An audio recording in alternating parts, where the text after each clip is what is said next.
em geral, eu acho piada a perceber coisas e acho piada a ajudar outras pessoas a perceber coisas. E, portanto, isso acaba por se manifestar enquanto tive a oportunidade de ensinar pela primeira vez. Não fazia a mais pequena ideia que ia gostar ou que não ia gostar, mas pronto, foi uma altura em que nós podíamos concorrer para monitores e dávamos aulas práticas e muita gente descobre se gosta ou se não gosta, e quem não gosta se calhar escolhe outra coisa qualquer, quem gosta se calhar pensa em continuar. E portanto comigo o que aconteceu foi que quando experimentei, descobri que gostava. Depois quando tive a oportunidade de também começar a dar aulas teóricas, além de aulas práticas, descobri que gostava mais de dar aulas teóricas. Acho que são mais fáceis, de dar bem. E portanto foi mesmo por aí.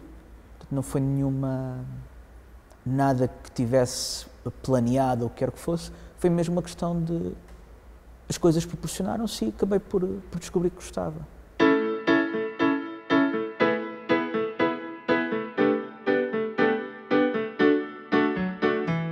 Eu comecei há muito pouco tempo como docente do técnico, portanto eu estou para aí no 3º ano, talvez 4º, não me lembro.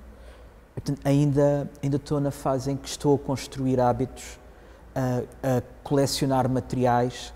Portanto, vou começar agora na fase em que posso aproveitar o trabalho que está feito.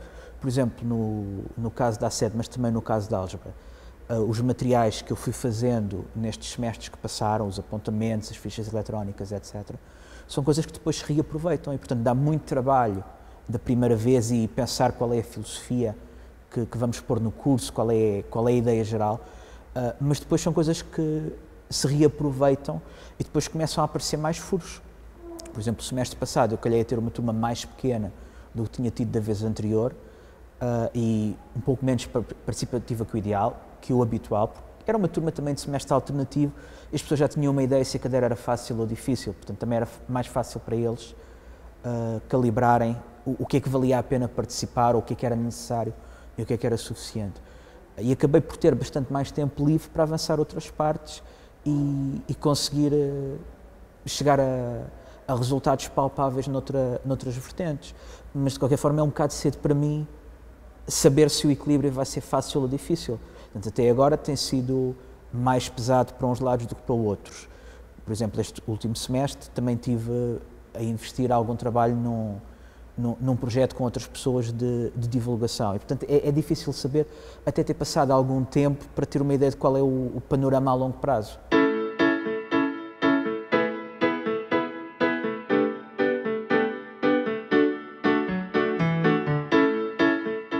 É possível que seja sorte de ser altamente compatível com a minha natureza, porque, no fundo, a ideia do gostar de explicar a outras pessoas manifesta-se, por exemplo, quando estou a escrever um artigo qualquer do que estou a fazer, do que estou a fazer, querer que o leitor possa perceber realmente como é que funcionava. Portanto, não é só uma questão de ensino, é uma questão de até a forma de pensar. Quando estou a tentar perceber, também estou a tentar perceber como é que eu convenço outra pessoa que isto funciona ou não, porque senão acabamos todos por ter que estar a repetir o mesmo que as outras pessoas fizeram e ir pelos mesmos passos. Portanto, não conseguimos avançar nada. Portanto, acaba por ser de tal forma compatível com partes da minha natureza que se calhar acaba por ser difícil de esconder. Ou outro aspecto que pode ser é que eu não tenho especial consideração pelo assunto, portanto eu não tenho nenhuma reverência particular pelo assunto, estou mais interessado em ajudar as pessoas a perceber do que especificamente em passar a mensagem. É claro que as duas coisas estão ligadas, mas, por exemplo, não me sinto na obrigação de ser fiel a nenhuma tradição, a nenhum espírito que seja suposto ser. É mais interessante para mim as pessoas conseguirem perceber por elas próprias. E, portanto, no fundo, acaba por ser fiel à minha natureza. Talvez acabe por ser isso. Realisticamente, não acho que seja um docente excelente, nem acho que faça sentido os alunos acharem que eu sou um docente excelente.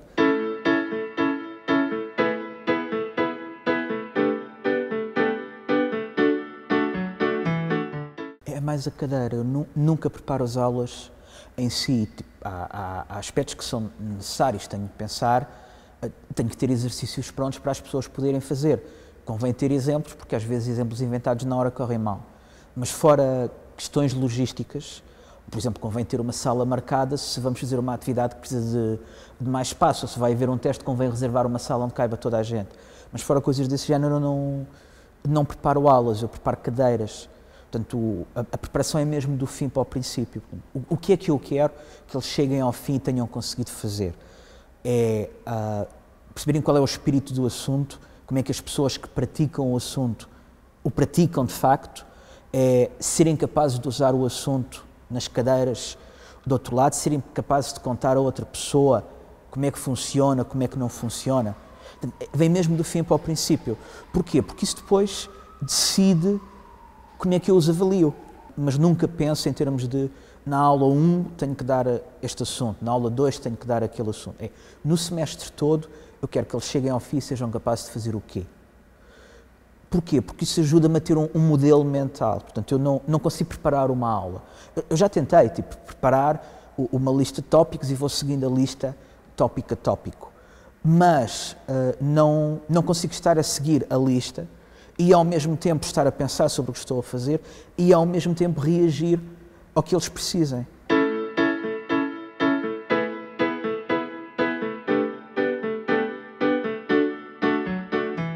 E, portanto, para mim aquilo que funciona é improvisar. E para poder improvisar, eu preciso ter uma visão geral do que é que vai ser o semestre todo.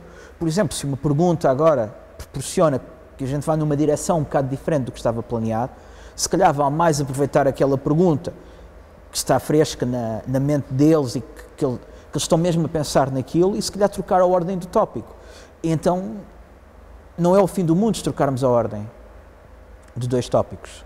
Tentar encorajá-los a fazer trabalho de grupo, ou se, dada a quantidade de material que tenho, simplesmente não vai dar e alguma coisa tem que ceder, decide o peso relativo dos diferentes assuntos nos testes, decide se é mais apropriado ter testes ou ter avaliação mais contínua, embora isso não seja completamente decidido por mim, mas é um fator que é tido em conta. Portanto, nunca é uma preparação para a cadeira específica, para a aula específica. Porquê? Porque quando chego à aula não faço ideia do que é que vai acontecer. Não faço mesmo. Tipo, os alunos me perguntarem o que é que vamos falar hoje, eu tenho que parar 5 minutos para pensar, sim, o tópico é não sei o quê. Mas não sei o que é que vai acontecer, porque depende das perguntas que eles fizerem. Se eles ficarem com dificuldades no tópico qualquer, o que é que faz mais sentido? Faz mais sentido, ok, ninguém está a perceber nada, vamos lá tentar perceber o que é que se passa aqui e qual é que é a dificuldade, e se calhar gastar duas aulas com essa dificuldade, ou vale mais passar à frente e admitir, ok, desta vez correu mal, mas como é um tópico que era um tópico terminal, se calhar não faz sentido continuarmos a dar voltas e voltas e voltas e as pessoas já entraram por aquele caminho que já começaram mal e já vão achar que tudo o que venha a seguir não ajuda, só complica. Vale mais avançarmos para outra coisa e mais tarde voltamos. Ou vale mais aceitar que não dá para fazer na aula. Se tiverem dúvidas, venham falar comigo no horário de dúvidas, ou mandem-me um e-mail, ou falamos no fórum, ou o que for. Tudo isso é algo que eu não sei o que vai acontecer e tenho que ser capaz de decidir na hora. E para conseguir decidir na hora, não posso estar preocupado com conseguir um roteiro específico. Pronto, não consigo, outra pessoa se calhar conseguiria, mas eu pessoalmente não consigo. Bloqueio completamente e não sai nada.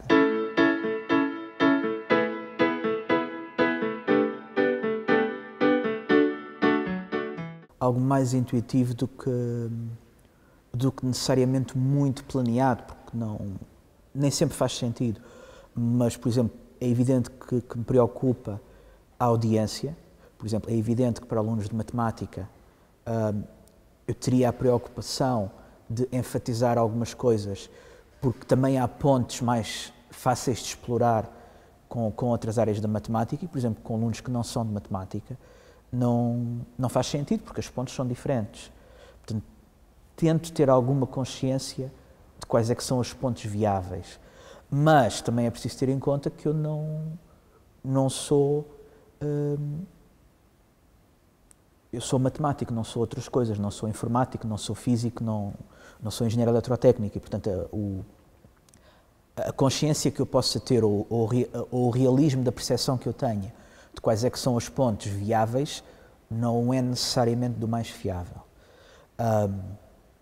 Mas tenho, por exemplo, em conta quais é que são os tópicos que é suposto cobrir na cadeira, porque pronto, outras pessoas vão contar com a disponibilidade daqueles tópicos. Por exemplo, há certos cursos em que os coordenadores, quando eu falo com eles, olhem, alguma coisa que seja interessante, não seja interessante, eles dizem, olha, por exemplo, se pudesses dar este tópico, era útil, porque depois, quando vem noutra cadeira a seguir, já não é a primeira vez que eles estão a ver. Portanto, mesmo que seja só uma coisa assim por alto, já não vai ser a primeira vez. E, portanto, é evidente que eu tento tomar isso em conta, porque, pronto, em princípio, os coordenadores estão melhor informados do que eu, do que é que vai ser mais útil para o resto do curso que eles estão a fazer. E as outras pessoas têm o direito de contar que haja uma lista de tópicos, eles percebem um mínimo dos mínimos e que não nos envergonham a nós de afinal não aprenderam nada, não é?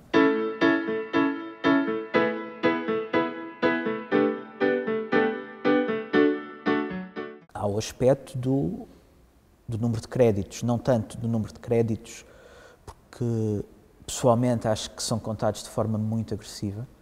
Portanto, acho que o número de créditos que se tenta pôr num semestre não cabe para o trabalho que era suposto eles darem. Mas tento ter em conta que eles provavelmente têm mais 4 cadeiras, que, por exemplo, a cadeira que eu estou a dar tem 7 créditos e meio, significa que tem que ser mais ou menos equivalente a 25% do trabalho que eles têm no semestre. E não só eu tenho o direito de usar 25% desse trabalho, mas também tenho uma obrigação de os fazer 25% desse trabalho. Porque senão corremos o risco de é tudo assim feito muito por alto e acaba por não se fazer a cobertura dos assuntos que era suposto fazer-se. Portanto, há também uma questão de credibilidade institucional que é preciso ter algum cuidado, porque pronto, se aluno X fez uma cadeira de 7 créditos e meio sobre assuntos X, Y e Z, assume-se que presumivelmente aprendeu algo diferente do que uma pessoa que fizesse uma cadeira sobre o mesmo assunto, mas de 3 créditos. Portanto, há que ter algum cuidado com isso. Agora, também há que ter algum cuidado que os dias só têm 24 horas e eles têm várias solicitações. Portanto, as coisas têm que ser pensadas.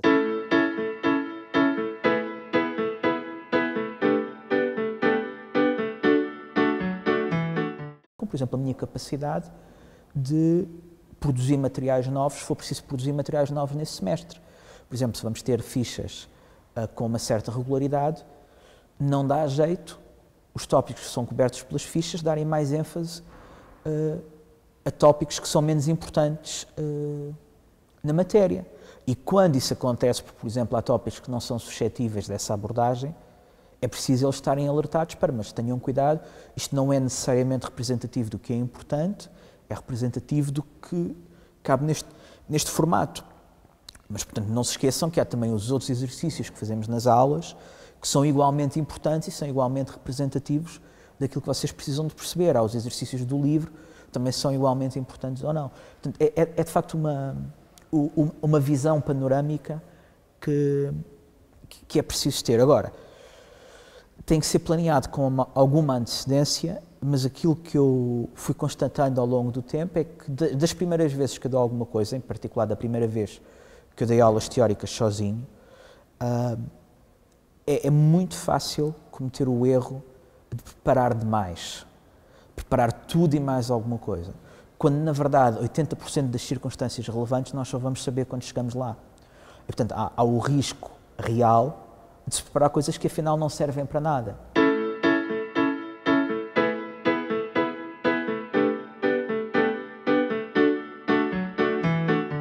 Portanto, uma coisa que eu comecei há muitos anos a fazer foi tomar nota de quanto tempo gasto com cada atividade. E só isso faz com que da segunda vez que eu dou a mesma cadeira gaste 50% do tempo, por exemplo.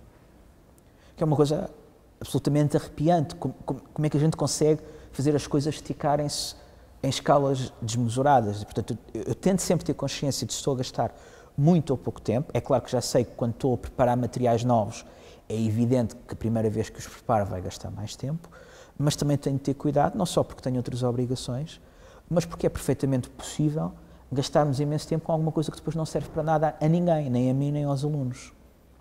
E, portanto, também tenho de ter cuidado com essa calibração. Agora, no terreno, é olhar para o calendário. E eu acho que isso, toda a gente tem um calendário no princípio do semestre, por irrealista que possa ser, toda a gente tem um calendário aproximado. E depois vai-se fazendo adaptações.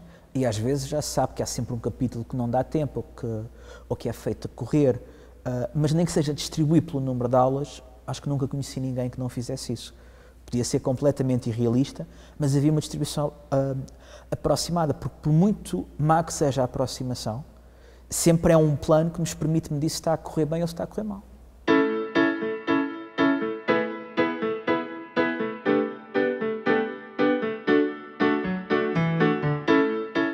Eu acho que é muito importante ter a consciência que os alunos estão num papel completamente diferente do nosso. Eu digo isto não é dizer que as outras pessoas não achem, toda a gente mais cedo ou mais tarde descobre isto, mas o que é que eu quero dizer com o papel diferente? É assim, é evidente que para eles é muito mais aterrorizador do que para nós, em particular um assunto como matemática, que tem a reputação que tem. É evidente que haver uma pessoa à frente da sala que se engana poucas vezes, isso só por si já é aterrorizador. Eu conheço pessoas que dizem que até fazem erros de propósito só para convencer os alunos a chamar a atenção quando alguma coisa está errada, para perceberem que é preciso chamar a atenção. Às vezes também faço isso, faço mesmo erros de propósito para ver se alguém está a prestar atenção ou a ver se as coisas fazem sentido ou não. E, portanto, eu tento convencê-los logo desde o princípio que, independentemente do que tenha acontecido no passado, não há razão nenhuma para o que aconteceu antes ter que se repetir. E, portanto, eu convenço-os que vai ser uma aula, ou tento convencê-los, com mais ou menos sucesso, que vai ser uma aula onde devem esperar interrupções durante a aula teórica para, olhem, vamos lá experimentar este exercício. E depois descobrem que o exercício não vai funcionar, porque o exercício tem uma coisa qualquer diferente que não bate certo com aquilo que eles estavam à espera. Então, vamos lá ver se percebemos o que é que se passou aqui. Não vai ser uma aula em que eu simplesmente escrevo o livro no quadro. Porque se eu vou escrever o livro no quadro, vale mais dar-lhes o livro antes e dizer-lhes, olhem, leiam, se tiverem dúvidas apareçam. E acabamos com as aulas e fazemos só horário de dúvidas, que não era necessariamente má ideia. Portanto, eu tento convencê-los desde o princípio em que moldes é que vai funcionar. Tento convencê-los desde o princípio que é perfeitamente normal terem dúvidas, é perfeitamente normal terem vergonha de fazer perguntas. E, portanto, têm que ter cuidado, por exemplo, não gozar com as perguntas dos colegas.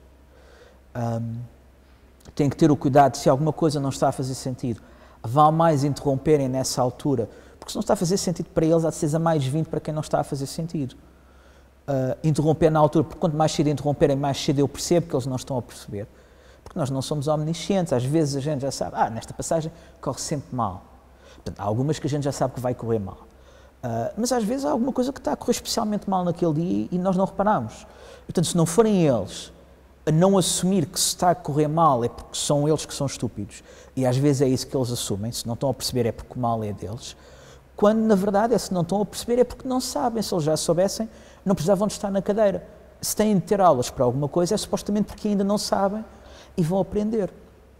Outra coisa que eu tento convencê-los é que se têm de aprender alguma coisa, não é suposto ser tudo óbvio à primeira vez, porque é muito fácil pensar que, ok, eu vou assistir a alguém a falar de coisas e automaticamente tudo faz sentido. E é tentador esquecer, e dependendo da experiência que eles tiveram antes, ou, por exemplo, no ensino básico, no ensino secundário, e tendo em conta que os alunos que chegam ao ensino superior são, em princípio, os alunos para quem o ensino secundário e básico correu melhor, porque são aqueles que tiveram melhores notas, aqueles para quem se calhar até era relativamente fácil, são precisamente aqueles que tiveram menos necessidade de ganhar hábitos. E, portanto, é muito natural que eles assumam que se não percebem à primeira vez, é ou porque o professor não explicou bem, o professor magicamente tem de explicar bem, ou porque alguma coisa que não perceberam, mas se olharem para aquilo outra vez percebem, mas é fácil esquecerem-se ou nunca terem aprendido que, na verdade, há coisas que não se apanham à primeira vez, é preciso lutar com elas e só depois da luta, a certa altura a gente percebe, afinal já percebo, mas se calhar passou um mês que a pessoa já está a perceber e ainda não ganhou consciência que percebeu, porque é preciso ir lutando regularmente. Agora, é muito mais fácil, não percebeu, ok, então não venha à próxima aula, enquanto não, e entra-se num ciclo vicioso de, tenho que estudar aquela matéria, só depois de perceber aquela matéria é que posso voltar às aulas. E voltam 2 semanas depois, e é ainda mais incompreensível do que era antes. E quando isso acontece já é muito mais difícil sair desse círculo vicioso.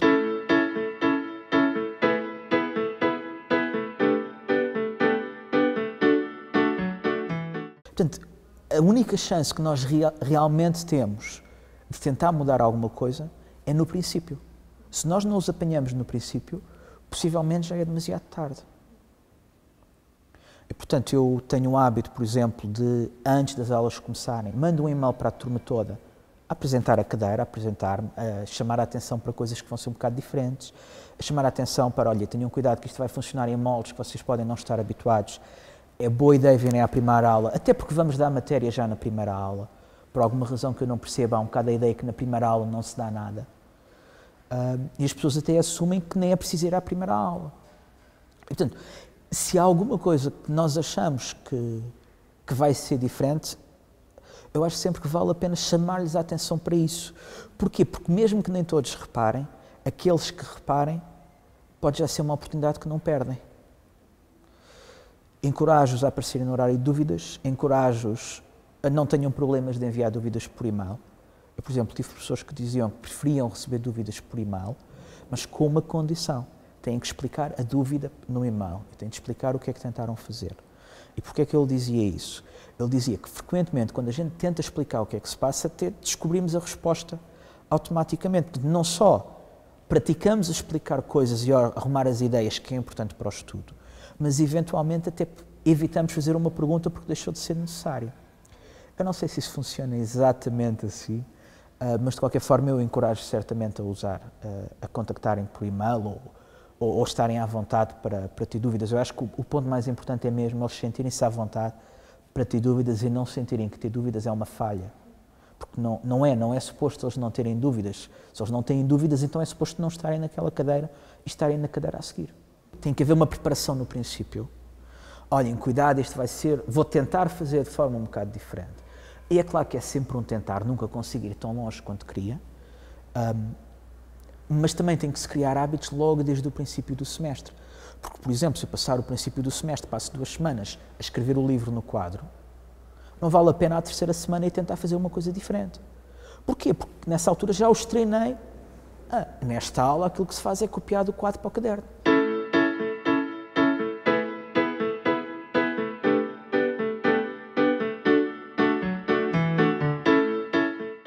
Há uma diferença entre aquilo que eu gostava que fosse e aquilo que consigo que seja.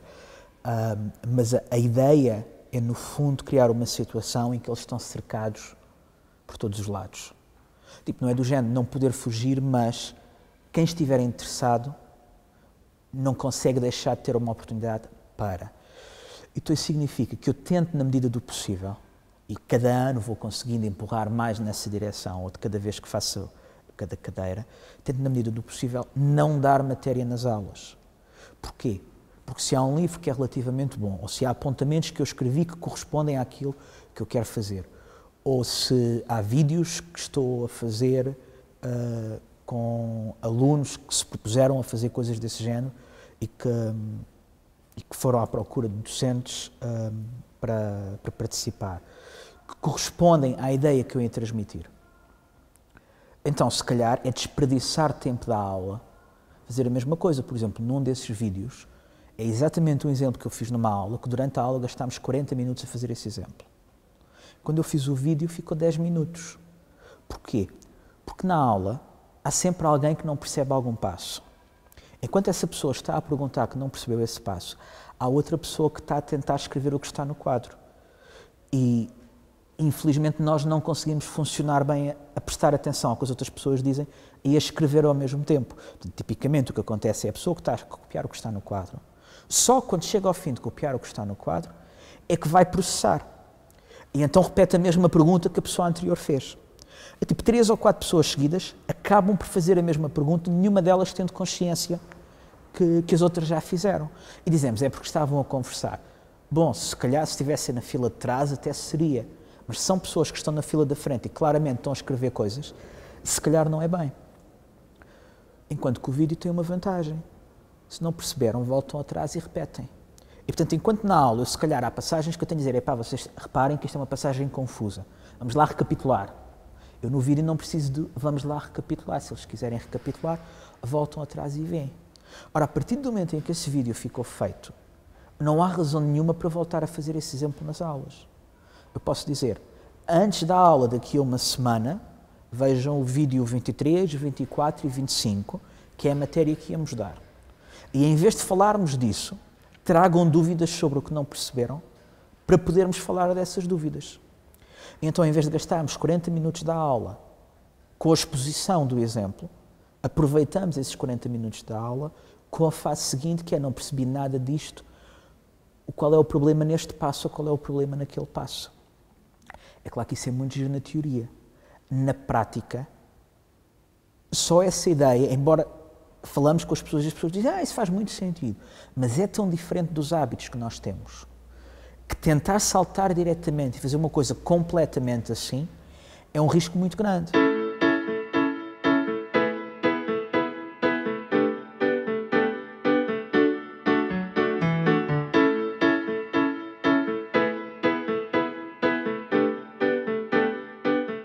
Inevitavelmente há coisas que nós deixamos para eles estudarem. Portanto, nós temos duas opções. Ou deixamos para eles estudarem a parte fácil e discutimos a difícil, ou deixamos para eles estudarem a parte difícil e discutimos a fácil.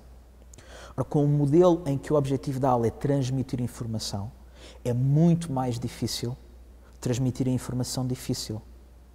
Portanto, acaba por se cair no transmitir a informação fácil, e se eles quiserem perceber a parte difícil, têm de se desenrascar sozinhos, ou têm que aparecer num horário de dúvidas, que se calhar têm de medir horário de dúvidas, porque um professor qualquer um dia estava de mau humor e deu-lhes uma resposta menos agradável, que se calhar não corresponde nada àquilo que o professor é, mas só foram naquele dia e ficam logo com a impressão que os professores são todos assim, quando se calhar nem aquele professor é assim. E, portanto, aquilo que para mim era o ideal, e é mesmo um ideal, porque não estou longe de conseguir chegar lá, era por isto ao contrário, aquilo que algumas pessoas chamam uma aula invertida, que é dar-lhes os materiais básicos para prepararem antes. E depois na aula, tendo em conta a preparação que eles já fizeram, vamos tentar ir mais longe. Ou fazer exemplos mais complicados, ou, por exemplo, uma coisa que eu gostava de fazer da próxima vez que dê a cadeira, em vez de fazer a matéria, fazer aplicações da matéria a outras coisas, tentar puxar as partes fáceis para eles trabalharem antes da aula e quando chegam à aula fazem. E, portanto, isto significa que, na prática, aquilo que eu realmente consigo fazer é, por exemplo, fazermos discussão na aula. E se tivermos uma aula com 200 pessoas na sala, há muito mais ideias que podem aparecer e muito mais dúvidas que podem aparecer e, se calhar, ganham muito mais do que eu fazer 4 ou 5 exemplos que são mais simples, que é para dar para fazer mais exemplos, portanto têm de ser mais simples.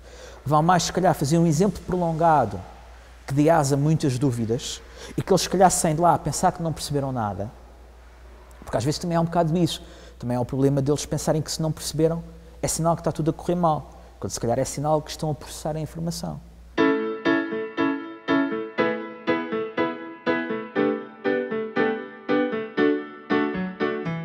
Parte das práticas, aquilo que realmente é possível também depende do tamanho que as práticas tenham. Aquilo que eu tentei fazer, por exemplo, este semestre e que não correu especialmente bem, foi a prática ser uma espécie de consultório de dúvidas. Portanto, eu dava-lhes os materiais antes e na prática a única coisa que eu faço é tirar dúvidas. Aquilo que às vezes acontece, e acontece com toda a gente, já acontecia quando eu comecei a dar aulas práticas e as pessoas me diziam, mas isto tem cuidado, olha, isto vai acontecer, não vai acontecer aquilo que tipicamente acontece, e é por isso que eu acho que dar práticas é muito mais difícil, é que as pessoas entram num círculo vicioso diferente, que é, não tive tempo de preparar as aulas, logo não vou perceber nada desta aula prática, logo nem vale a pena ir. Quando a reação normal é, não tive tempo de preparar, então em vez de ir ficar completamente perdido sem fazer nada, vou à aula, vou estudar na aula aquilo que devia ter estudado antes, e se tiver dúvidas sempre tenho alguém a quem posso perguntar. Não é bom, mas é menos mau do que não tentar fazer nada e em vez de ser 1h30 em que se calhar se andou o equivalente a meia hora se tivesse estudado antecipadamente, vale mais 1h30, um bocado perdido, mas com alguém lá que pode tirar dúvidas, do que, por exemplo, uma tarde inteira completamente a bater com a cabeça nas paredes e não conseguir chegar a lado nenhum, porque o que vai acontecer é que a pessoa ao fim de 15 minutos vai desistir. e no dia a seguir tenta de novo e ao fim de 15 minutos desiste e nunca passa desses 15 minutos, nunca progride. Agora, é claro que há uma série de treino que eles já têm de trás, eles e nós já têm de trás, que é preciso desfazer, há hábitos que é preciso desfazer, e depois há a logística que é preciso ter. Por exemplo, se tentar puxar a matéria, o estudo para fora das aulas, para antes da aula, então é preciso emparelhar com as fichas eletrónicas, por exemplo, em vez de ser sobre a matéria que foi dada hoje, são sobre a matéria que é preciso ter pronta para amanhã.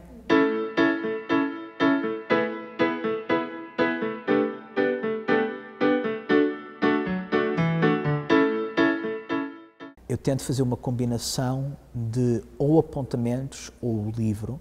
Tipicamente, eu nunca gosto dos livros. Acho sempre que os livros têm um ponto de vista completamente diferente daquilo que eu queria fazer. Acho que isso é bom, porque se o professor fosse ser igual ao livro, não valia a pena ter o professor, bastava ler o livro. E, portanto, eu até iria ao ponto de dizer que era desejável quase ter um professor incompatível com o livro para ter pontos de vista complementares. Mas aquilo que eu comecei a fazer há uns anos, e que funcionou bem, portanto eu continuei a fazer, foi como a minha opinião sobre a ordem como se deve fazer as coisas é completamente diferente da de quase toda a gente. Por exemplo, eu gosto de começar pelo fim. Acho que tem mais interesse explicar às pessoas onde é que vamos chegar, para perceberem qual é o destino, para não corrermos o risco de estamos a fazer uma viagem difícil e ninguém faz ideia qual é o destino e, portanto, desistem pelo caminho porque não sabem onde querem chegar. Então acho que tem mais piada mostrar, olha, estão a ver ali aquela montanha, daqui a 13 semanas vamos estar lá no cimo. Deixem-me explicar-vos aquilo que vamos ver. Deixem-me mostrar-vos algumas coisas que vão querer estar a prestar atenção. E assim, pelo caminho, eles têm alguma coisa a que se agarrar. Portanto, pode ser uma viagem difícil. E às vezes a dificuldade está mais na imaginação do que noutra coisa. Mas tem algo mais a que se agarrar. Ora, só isso já significa que a ordem tradicional dos livros, que é ir construindo passo a passo, deixa de funcionar. Porquê? Porque se eu os mando para a última página assume tudo o que veio para trás, eles dizem não percebi nada, aquilo são tudo uns termos técnicos, não faz sentido. Então eu comecei a fazer uma coisa que eu chamava os guias de leitura, que é tipo uma paginazinha que dizia, olhem, esta semana vamos estar a falar destes assuntos. Então concentrem-se nesta secção do livro, mas reparem que aquilo fala de uns termos técnicos isto e o outro, não se preocupem para já, porque vamos falar disso mais à frente. O vosso objetivo é concentrarem-se nas ideias importantes, tentarem apreender qual é a ideia geral. Ou então, esta semana vai ser uma semana que vamos estar só a praticar calcular derivadas. Eu comecei a fazer isto numa cadeira equivalente ao cálculo 1 do técnico. Tem aí 50 exercícios para praticar derivadas. E esta semana vai ser só exemplos de praticar derivadas. Por exemplo, comecei a fazer esses guias de leitura. Porquê? Porque eu sei que de outra forma é ainda mais aterrorizador, porque no fundo estamos a combinar um assunto que já tem a reputação que tem. Um livro que se calhar é num tom que eles acham que é um bocado técnico demais. Uma pessoa à frente da sala que se engana muito menos vezes do que eles e que deve ser um gênio, porque o professor, se for num assunto como matemática, é garantidamente sempre um gênio. Por mais disparates que façamos, somos sempre génios. Temos de ter consciência disso tudo e de qual é a forma como eles nos veem e tentar encurtar essa distância. Às vezes, quando o livro, por exemplo, é um ponto de vista demasiado diferente do meu, já aconteceu, eu escrevo umas quantas páginas, o guia, em vez de ser uma página, são 7 ou 8 páginas, que é um resumo do ponto de vista certo. É um ponto de vista, outro ponto de vista complementar ao que vem no livro ou nos livros.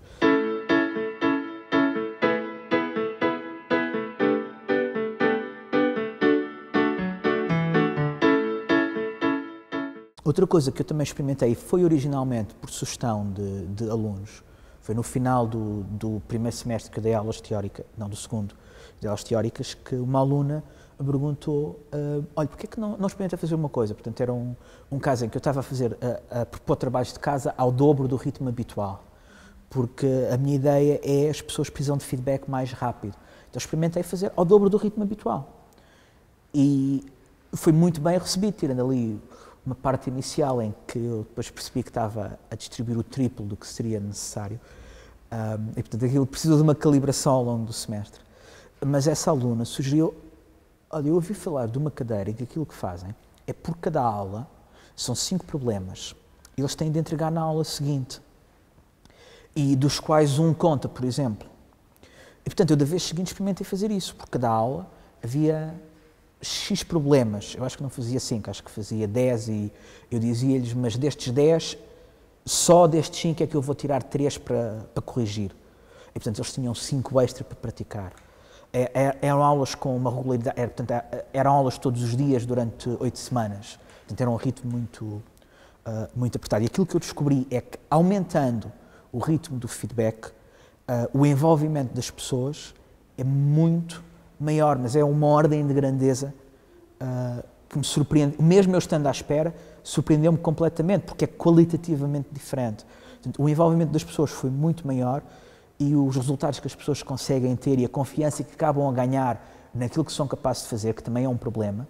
Se as pessoas decidirem que não vão ser capazes de fazer, por mais que tentem, não vão ser capazes de fazer. Portanto, é o primeiro obstáculo a vencer, é o achar que não se vai ser capaz. Foi muito melhor. Então comecei a fazer experiências com diferentes formas de fazer avaliação regular. Houve, por exemplo, um semestre que era uma cadeira, que era uma combinação de 2 cadeiras num semestre.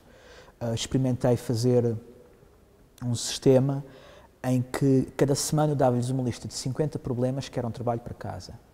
Eu dizia-lhes, destes 50, há 10 que vocês têm de entregar e desses 10 vamos corrigir 5, por exemplo, já não me lembro.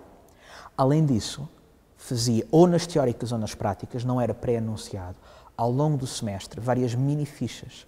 E a mini-ficha era uma coisa muito simples, tem aqui uma folha A5, tem 5 minutos e o problema é o problema 37 dos trabalhos de casa desta semana. E podem consultar os vossos apontamentos. E aquilo que descobri é que, de novo, não só me dá informação muito rápida, porque o que era realmente ideal com esse sistema de avaliação é que aquilo em 5 minutos, 5, 10 minutos dava para corrigir as fichinhas de uma turma de 70 pessoas. É completamente importante, em 10 minutos corrigir trabalhos de casa de 70 pessoas. E dava-me informação também a mim do que eles estavam a perceber ou não. Aquilo que eu fiz no caso de ACED e no caso de álgebra linear foi fazer isso com fichas eletrónicas. Portanto, o Fênix tem um sistema de fichas eletrónicas, que, portanto, nós podemos pôr os exercícios, cada exercício pode ter o número de variantes que nós tivermos escrito, e depois aquilo distribui aleatoriamente, cada aluno tem uma variante diferente. Por exemplo, se eu quiser fazer 5 variantes, há 5 variantes e pronto, haverá pessoas que têm variantes repetidas. Se eu quiser ter relativamente a certeza que não podem copiar pelo vizinho do lado, então faço, por exemplo, um exercício que dê para ter 1000 ou 2000 variantes diferentes, uso 200 e da vez seguinte posso usar o mesmo problema, tendo quase a certeza que as 200 novas não coincidem com as 200 do semestre anterior.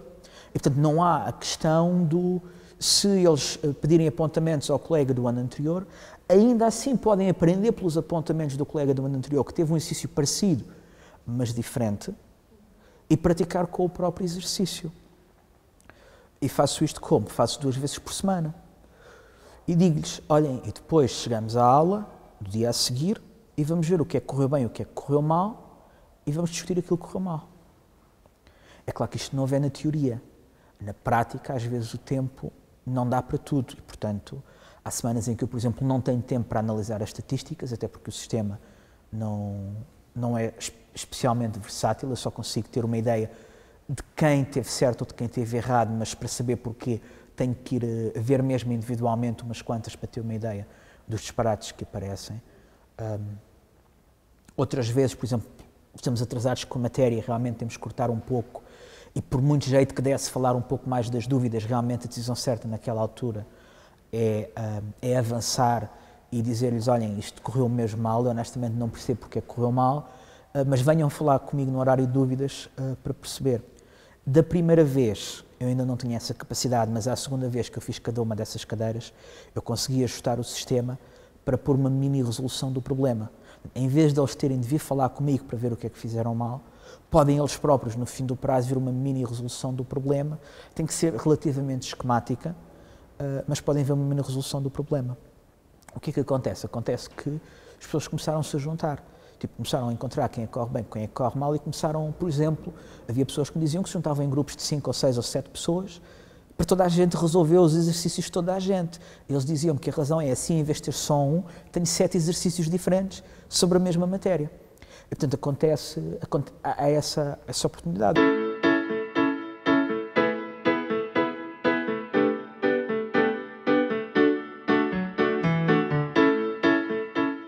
Outra coisa que eu tento fazer é juntar o fórum do Fónix, que também não é especialmente versátil, tem a desvantagem de não ter a opção de ser anónimo, que é mau quando queremos que as pessoas possam fazer perguntas que têm medo de ser uma pergunta estúpida e ninguém faz, ou querem fazer uma crítica à forma como as aulas estão a funcionar, e é evidente que para dizer bem as pessoas já não se sentem bem porque parece mal, para dizer mal as pessoas se calhar têm medo. E, portanto, é preciso, só muito mais à frente no semestre, é que eles ganham ou não confiança para calibrar o que é que dizem ou não. Junto a isto, eu tenho o hábito de fazer inquéritos, também usando o sistema do Fónix, e esses são anónimos. Por exemplo, uma dúvida que não tenha percebido, ou uma coisa que esteja a correr bem ou que esteja a correr mal, ou quantas horas estudou para a SED esta semana, que também é importante às vezes as pessoas serem obrigadas a pensar se fizeram o suficiente. E às vezes o ter vergonha de, pois só fazer 1 hora realmente não chega, às vezes pode ser quanto basta para a pessoa pensar, da vez seguinte se calhar é preciso fazer mais. Portanto, também é preciso ter um pouco em atenção isso, ou o que é que está a correr bem, o que é que está a correr mal, o que é que fez que funcionou especialmente bem para si, tem sugestões de coisas diferentes. Isto também é uma adaptação, uma coisa que eu tinha feito nessa escola onde estive antes, que eles tinham, que era uma pessoa de um centro que eles têm, frequenta algumas escolas terem centros que dão apoio aos docentes, e à aula, nós saíamos, eles iam à aula e ficavam e faziam uma espécie de discussão de coisas que estavam a correr bem, coisas que estavam a correr mal, mas como tinha essa pessoa, dava para dirigir a discussão na direção de coisas que são realistas ou não, de coisas que não vamos todos pedir o oposto, ou às vezes a vantagem principal que tinha é as pessoas perceberem que afinal não é só a opinião delas que existe, há 10 opiniões diferentes e se calhar afinal o que o professor está a fazer é realmente o que é mais razoável, dadas as realidades, mas que frequentemente dava-me informação também muito útil. Um efeito secundário que tinha é convencer as pessoas quando eu digo, se houver alguma coisa que está a correr mal, falem comigo, que se calhar é mesmo verdade. E portanto tudo isso junto acaba por criar um ambiente em que as coisas empurram todas para o mesmo lado. Que no fundo é aquilo que nós queremos, é tudo encorajar na mesma direção.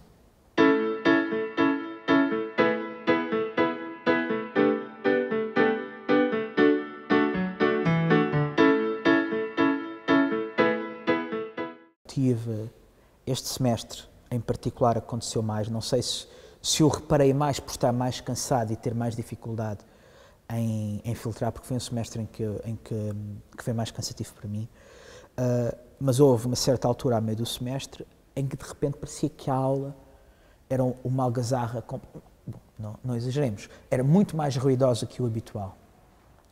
E assim, acho que é preciso ter algum equilíbrio, porque às vezes é realmente verdade que as pessoas estão a discutir coisas do género, não percebem o que é que ele escreveu ali, ou não percebem o que é que se está a passar com aquilo, e isso realmente acontece. Os casos em que as pessoas estão a falar sobre o jogo de futebol da véspera, ou as notícias da véspera, ou a telenovela, esses são piores e são desmoralizadores para quem está a tentar trabalhar. E aí há vários problemas. Um problema é, por exemplo, numa sala com 250 lugares, como é a sala onde isto se passava, a arrumação das salas que nós temos são salas muito focadas no que se passa na frente da sala. Portanto, frequentemente, eu próprio não tenho consciência de que há barulho na sala, porque o barulho não chega à frente, ou pelo formato da sala, ou pela inclinação da sala, ou até mesmo pelo material das paredes. O que é que nós podemos fazer em situações desse género? Não muito. Podemos, por exemplo, abandonar a aula, dizerem, olhem, tenho muita pena, hoje não há condições para dar a aula, a matéria fica dada. Tem a desvantagem de prejudicar exatamente quem não tem culpa nenhuma. Eu nunca experimentei fazer isso, por isso estou convencido que tem a vantagem de funcionar. Porque, em última análise, se as pessoas realmente não conseguem ser suficientemente civilizadas para darmos aula, então não damos aula. Pronto, se o que as pessoas querem é não ter aula, então não temos aula, paciência. Porquê? Porque, no fundo, é muito complicado nós individualizarmos. Por exemplo, eu digo o quê? Digo, tu aí... lá para fora. Eu não sei quem é o tu aí. São 250 numa sala. Eu estou virado para a frente porque estou a escrever coisas no quadro. Eu não sei quem é o tu aí. E a pessoa que protesta hoje é se calhar a pessoa que está a falar amanhã. Ou dizer-lhes, epá, olhem, tenham lá cuidado, ou querem que acabemos a aula mais cedo? Às vezes sim. Uma coisa que eu fiz, mas que também é irritante, foi, olhem, tenho muita pena, estou a ouvir demasiado barulho, não consigo pensar, não consigo ouvir as dúvidas dos vossos colegas, vamos fazer uma pausazinha de 1 minuto, enquanto não houver 1 minuto em que eu não ouça ninguém falar, não continuamos a aula. O problema é que quando tem de se repetir isso muitas vezes, acaba por matar muito tempo. E, portanto, também não é uma solução, é uma estratégia que eu usei, é uma estratégia que de novo irrita as pessoas que não são o problema, que eu não sei se é um grupo tão identificável a um grupo mais amorfo, porque quem não é problema hoje, se calhar é problema amanhã, mas que realisticamente, a menos de parar a aula para estar virado para eles, para ver quem é que fala, e, portanto, também não dou a aula, não há. Portanto, se tivesse capacidade telepática para adivinhar quem é, se calhar dizia-lhes, olhem, eu sei que exatamente quem é a pessoa, se a pessoa fizer o favor de se levantar e sair e não me obrigar a dizer quem é, saia. Mas eu não sou telepata.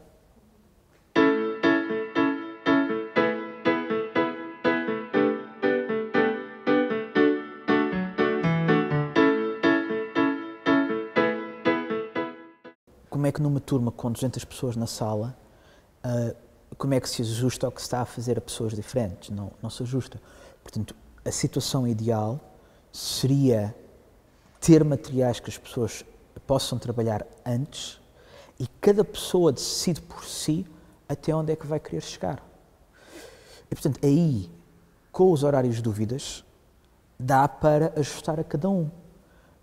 Mesmo com as aulas, mesmo às vezes a tentação mas isto é demasiado complicado, aquilo que eu verifico é que se não assumirmos que as pessoas não são capazes, elas também estão disponíveis para ouvir as perguntas mais complicadas e ver se por acaso percebem. Agora, em última análise, é assim, se alguém está muito pouco preparado, não há solução se não ir arranjar a preparação. Portanto, não há milagres. Infelizmente também, e aí também se poriam questões de justiça, também não é fácil ajustar o sistema das fichas eletrónicas para dirigir pessoas diferentes para perguntas de tipos diferentes. E depois também há o problema num mundo ideal, eu, por exemplo, tinha 100 perguntas que não contam para nada, mas eles podem praticar. E tipo, respondem errado e aquilo diz-lhes logo qual é o erro, eles praticam de novo até acertarem. No mundo real, é muito difícil escrever perguntas dessas. Portanto, cada pergunta que se escreve é preciosa para ser usada em avaliação e é muito arriscado desperdiçá-la com algo que não avaliação.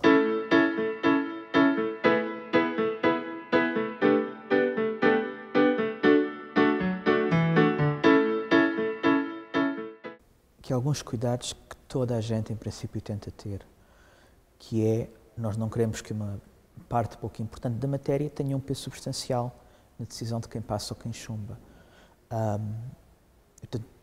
Eu, em particular, quando faço os testes, tento ter uma ideia de o que é que uma pessoa que vai passar à cadeira tem mesmo que ser capaz de fazer. E tento construí-lo de forma a ser pelo menos difícil alguém que não seja capaz de fazer o mínimo passar. A ideia é, só passa quem realmente merece passar. Qual é a definição de merece passar? Faz parte daquele pensamento inicial de qual é a panorâmica, a visão geral para a cadeira. Portanto, isso, no fundo, decide tudo.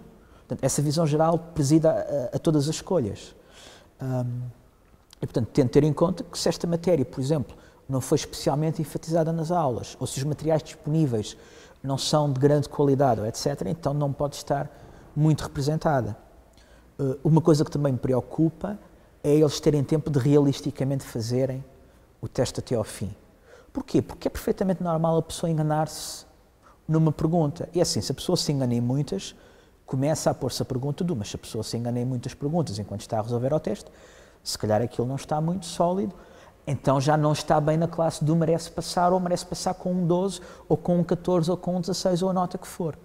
Portanto, há aí uma calibração. Portanto, eu tento ter o cuidado à volta de 8 valores corresponderem àquilo que toda a gente têm obrigatoriamente conseguir fazer 8 a 10 valores. Porquê? Tem sempre que ser um pouquinho mais do que o passar, porque é legítimo as pessoas enganarem-se. Mas há que fazer a calibração. Se estamos a falar do mínimo dos mínimos, então a pessoa tem mesmo que fazer o mínimo dos mínimos, não é o mínimo dos mínimos menos 0,5. Porque os 8 a 10? Porque eu, quando penso a avaliação contínua, e como a estrutura que temos atualmente de avaliação é que a avaliação contínua para estas cadeiras é opcional, eu construo-a de forma a avaliação contínua é uma bonificação sobre o que lá está. E, portanto, um aluno que faz só mínimo dos mínimos nos testes tem que mostrar algo em troca, em termos de trabalho consistente ao longo do semestre na avaliação contínua, por exemplo, para me convencer que o mínimo dos mínimos chega. Ou seja, um aluno que só consegue ter, por exemplo, 8,5 a 9 nos testes, isto de novo no mundo ideal, a gente não consegue calibrar estas coisas precisamente, mas é aquilo para que tentamos acertar e pronto, acertamos melhor ou pior, mas pronto, como tudo, se está no 8,5 a 9, então tem que ter pelo menos 50%, 60% de trabalho consistente ao longo do semestre. Se não, então tem que mostrar mais no teste. Portanto, há um equilíbrio, por exemplo, se há perguntas que são representadas na avaliação, nas fichas eletrónicas, então eu tento que haja perguntas no teste que são parecidas, mas não demasiado. Porque, por um lado, eu quero que aquilo que eles praticaram seja realmente prática, não para gastar tempo, mas para estudar, e quero poder dizer-lhes honestamente que aquilo que vocês fazem na avaliação contínua não é uma coisa extra, mas faz parte do vosso estudo, é o que guia o vosso estudo. Portanto, para eu poder dizer isso honestamente, para os convencer, tem de ser verdade. Mas, por outro lado, não pode ser tão parecido que se corra o risco de eles terem uma boa nota porque simplesmente fizeram não sei quantas perguntas iguais e sabem aquilo quase de cor. Portanto, tem que ser parecido, mas diferente. E, portanto, tem que haver todo esse cuidado de pensar as coisas.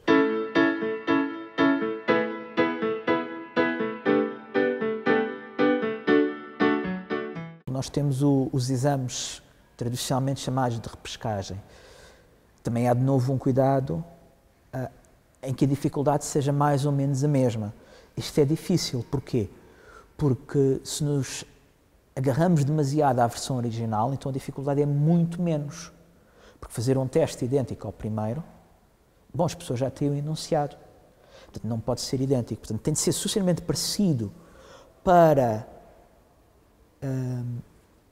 fazer um ou fazer outro, tanto faz, porque se a ideia é ser um recurso, tem que ser um recurso realmente uma alternativa e não, agora como é o exame vou fazer mais difícil, mas por outro lado tem que ser suficientemente diferente para quem vai à segunda volta não ter vantagem sobre quem foi à primeira, porque senão cria-se uma situação de injustiça em que a pessoa até gostava de ir à segunda volta para melhorar a nota, porque já tem a informação que ganhou no primeiro, mas não tem tempo porque tem outro teste no mesmo dia. E, portanto, também há que ter cuidado de evitar conflitos desse género. Agora, isto é tudo muito giro na teoria, na prática, como tudo, tentamos aproximar-nos, mas avaliar não é uma ciência exata. Portanto, aquilo que nós podemos fazer é tentar apertar os casos em que erramos para baixo, tentar apertar os casos em que erramos para cima, mas é evidente que não conseguimos evitar completamente nem uns nem outros.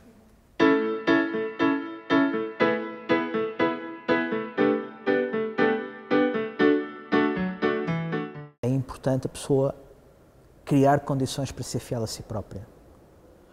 Essa, para mim, é provavelmente das coisas mais importantes. Porque se a pessoa não consegue estar confortável no papel que está a desempenhar, não vai conseguir desempenhá-lo bem.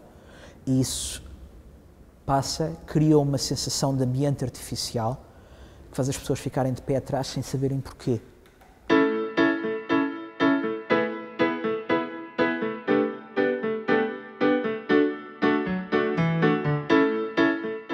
Outra coisa que eu diria é que a questão da distância é importante. Embora aqueles de nós que acabam por escolher ser professores não sejam representativos dos alunos típicos, e também é preciso não nos esquecermos disso, a verdade é que sabemos que, do ponto de vista de quem está do lado dos alunos, realmente a pessoa que está na frente da sala ou percebe mesmo daquilo ou disfarça bem. E isso só por si cria uma distância. Portanto, tudo o que ajude a encolher essa distância é útil. É claro que temos de ter o cuidado para não encolher a distância toda, que deixa de ser possível ter respeito pelo professor. Mas o ter respeito pelo professor é um efeito secundário e não um objetivo em si. Portanto, é consequência das outras coisas, não um fim em si mesmo. Portanto, aí aquilo que eu posso dizer é o que funcionou para mim porque é compatível comigo. Por exemplo, funcionou para mim tentar ter o pulso ao que se passa. Portanto, ou os inquéritos anónimos, ou o feedback quando tive a tal pessoa do centro de ensino que foi lá fazer aquelas sessões e pronto, dava sempre informação útil e já resumida. Portanto, se a pessoa, se for o género de pessoa como eu, que está suficientemente confortável com o papel que escolheu e a forma como escolheu desempenhar, esse feedback de o que está a correr bem e o que está a correr mal pode ser muito útil, mesmo que não se descubra nada, e às vezes descobrem-se ideias interessantes ou sugestões. Por exemplo, a questão de experimentar fazer avaliação contínua radicalmente frequente, tipo, todos os dias, ou no caso agora, aqui 2 vezes por semana, porque o ritmo das aulas também é diferente. Foi uma sugestão que veio de alunos. Talvez a sugestão dos guias, acho que indiretamente veio de alunos, ou a forma como os guias foram evoluindo ao longo dos anos, desde que comecei a fazê-los, certamente foi influenciada por feedback de alunos, mas mesmo que não se descubra nada, ajuda-se a criar um ambiente em que a distância encolheu um pouco. Porque mais importante do que sermos receptivos às dúvidas ou às dificuldades que eles tenham, é os alunos acreditarem que somos. Porquê? Porque acreditarem em ser mentira é mau. Mas se é verdade e eles não acreditarem, também não adianta muito. Portanto, a primeira coisa que é necessário é eles acreditarem. É claro que nem vale a pena tentar convencê-los disso se não for verdade, mas daí a parte do ser fiel a si próprio, a pessoa ser fiel a si própria.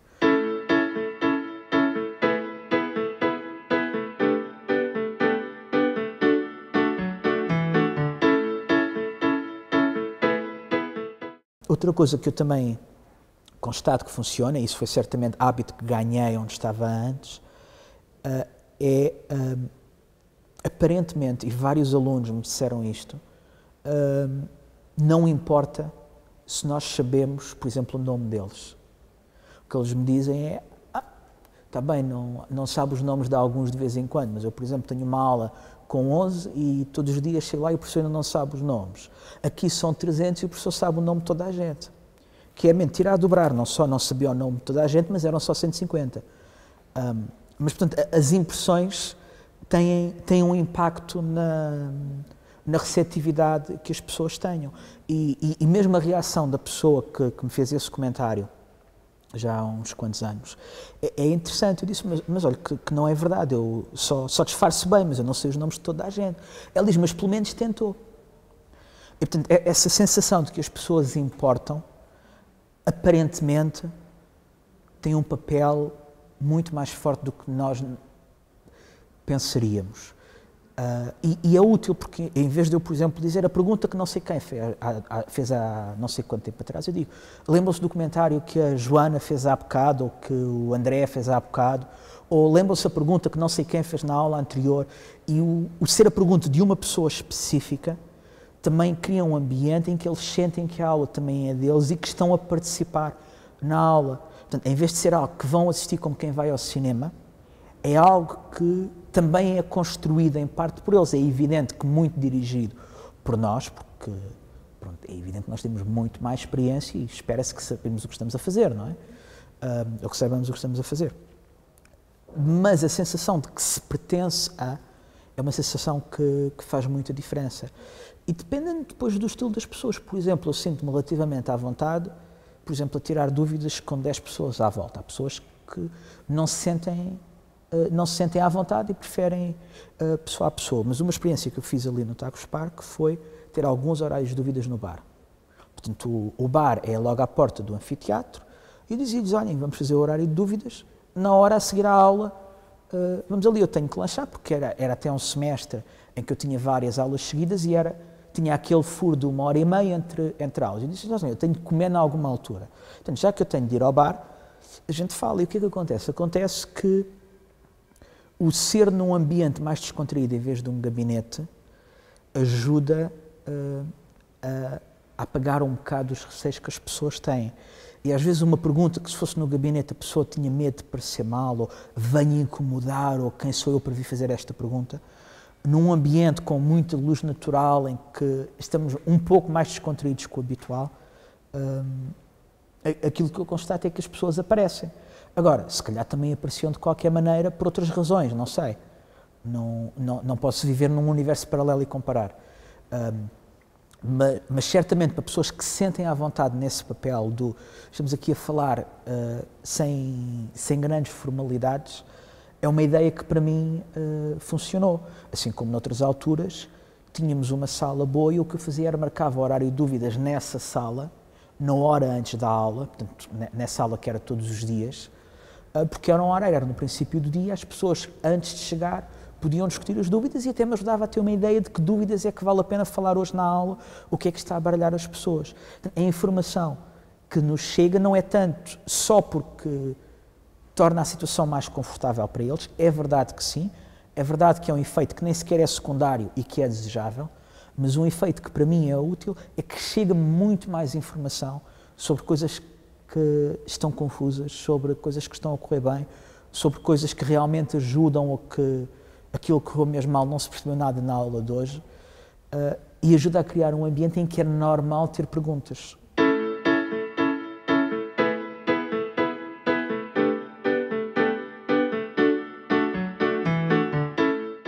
Cada um tem de descobrir por si o que é confortável com a sua natureza.